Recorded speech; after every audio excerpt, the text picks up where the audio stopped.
Dans une métropole vibrante de l'Est, Grace, une jeune femme de 20 ans d'une beauté éclatante, mène une vie aussi flamboyante que controversée. Surnommée la fille des hôtels, elle est connue pour son charme irrésistible et son mode de vie insouciant.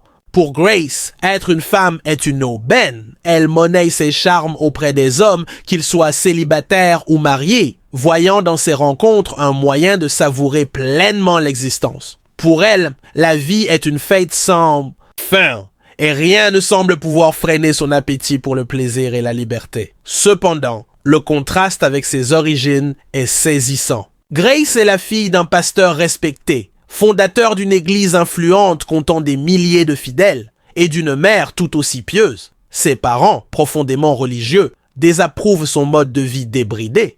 Leur désaveu s'intensifie lorsqu'ils apprennent qu'elle a séduit la moitié des hommes de leur congrégation, offrant ses faveurs contre de l'argent ou des cadeaux matériels. Reniée par sa famille, Grace s'enfonce davantage dans son style de vie, convaincue que son corps est son meilleur atout et qu'un enfant ruinerait ses plans. Elle a déjà subi plusieurs avortements, jurant de ne jamais devenir mère avant d'avoir épuisé toutes les joies de sa jeunesse. Mais le destin a d'autres projets. Un matin, prise de violentes nausées, Grace consulte un médecin qui lui annonce une nouvelle bouleversante. Elle est enceinte. Fidèle à ses convictions, elle demande immédiatement un avortement, comme à son habitude. Cependant, le médecin la met en garde. Son dernier avortement a entraîné des complications graves et une nouvelle intervention pourrait lui coûter la vie ou la priver de son utérus. Furieuse, Grace rejette ses avertissements, accusant le médecin d'incompétence. Elle se rend dans une autre clinique, mais là encore, on lui refuse l'opération pour les mêmes raisons.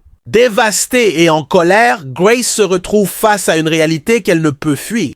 Elle va devenir mère sans même savoir qui est le père. Ne voulant pas que sa grossesse soit connue dans sa ville où sa réputation sulfureuse la précède, Grace décide de déménager dans une autre ville. Elle s'installe discrètement, loin des regards indiscrets, et 9 mois plus tard, donne naissance à un garçon en bonne santé. Mais au lieu de ressentir de la joie, elle regarde l'enfant avec dégoût, le blâmant pour avoir bouleversé sa vie.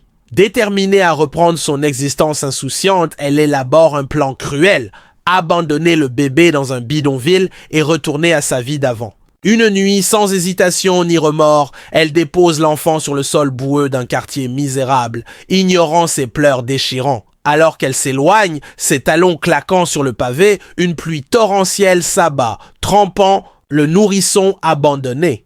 Par miracle, les cris du bébé attirent l'attention de Félix, un homme modeste vivant non loin avec sa femme, Maria.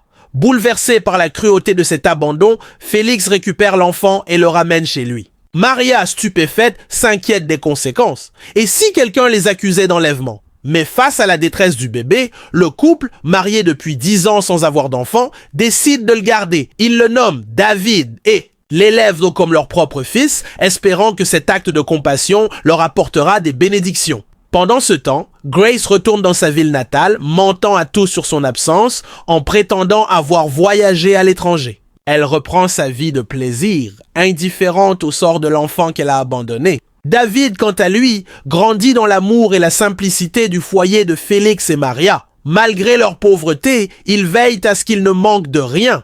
Intelligent et aimant, David excelle à l'école, mais il souffre de la stigmatisation alliée à ses origines. Les autres enfants le surnomment le bébé du bidonville et se moquent de lui avec des chansons cruelles, le blessant profondément. Félix, voyant la tristesse de son fils adoptif, le réconforte. « Tu es mon fils, David. Ne laisse personne te dire le contraire. » Ces mots, bien que réconfortants, ne suffisent non pas à apaiser les blessures infligées par les moqueries incessantes.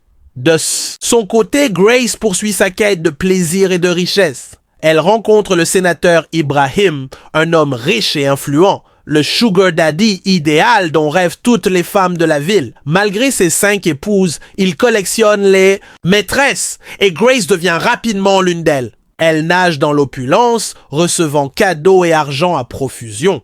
Cependant, son rêve ultime est de devenir l'épouse légale d'Ibrahim pour sécuriser son avenir.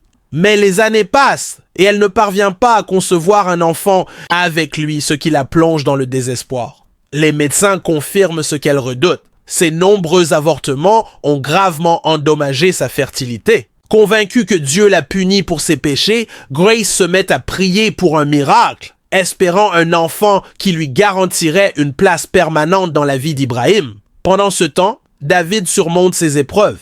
Il termine le lycée en tête de sa promotion et obtient une bourse pour étudier dans une prestigieuse université de la ville où vit Grace, spécialisée dans la formation des meilleurs médecins du pays. Déterminé à devenir médecin pour aider les enfants abandonnés comme lui, il s'épanouit dans ses études, rendant Félix et Maria immensément fiers.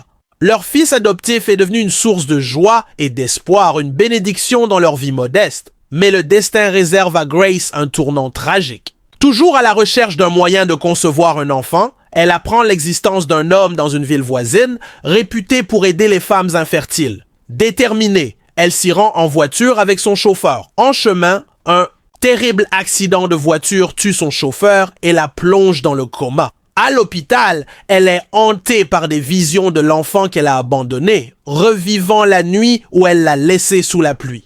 Lorsqu'elle se réveille, elle crie son regret. « Mon enfant! Je veux voir mon enfant! » Mais le médecin lui annonce une nouvelle dévastatrice. L'accident a endommagé sa colonne vertébrale et ses genoux, la condamnant à vivre en fauteuil, à roulant pour le reste de ses jours. Seule, sans amis ni famille, Grace est abandonnée par le sénateur Ibrahim, qui la considère désormais inutile. Dévastée, elle retourne chez elle dépendante d'une domestique nommée Tina pour l'aider dans son quotidien. Mais sa situation empire. Tina, ayant découvert que Grace possède des économies, conspire avec son petit ami, un escroc, pour la dépouiller. Il monte une arnaque, convainquant Grace d'investir une grosse somme dans une fausse opportunité. Profitant d'un moment d'inattention, Tina vole également l'argent caché sous le lit de Grace et disparaît, laissant un message cruel. « Tout votre argent est parti. Ne nous cherchez pas. Vous ne nous trouverez jamais. » Effondrée Grace réalise l'ampleur de ses erreurs. Autrefois convaincue qu'un homme riche assurerait son avenir, elle se retrouve seule, handicapée et ruinée, regrettant la vie insouciante qu'elle a menée sans penser aux conséquences. Pendant ce temps, David achève ses études de médecine avec brio et décroche un poste dans un grand hôpital. Il devient un médecin respecté, déterminé à aider les plus démunis, porté par la gratitude envers Félix et Maria, qui l'ont sauvé et aimé comme leur propre fils. L'histoire de Grace et David est une parabole poignante sur les choix, les conséquences et la rédemption. Grace, consumée par son désir de plaisir éphémère, paie le prix de ses décisions, tandis que David, malgré un début de vie marqué par l'abandon, trouve sa voie grâce à l'amour et à la résilience. Alors que Grace affronte un avenir incertain, seul avec ses regrets, David incarne l'espoir et la possibilité d'un avenir meilleur, prouvant que même les débuts les plus sombres peuvent mener à une vie lumineuse.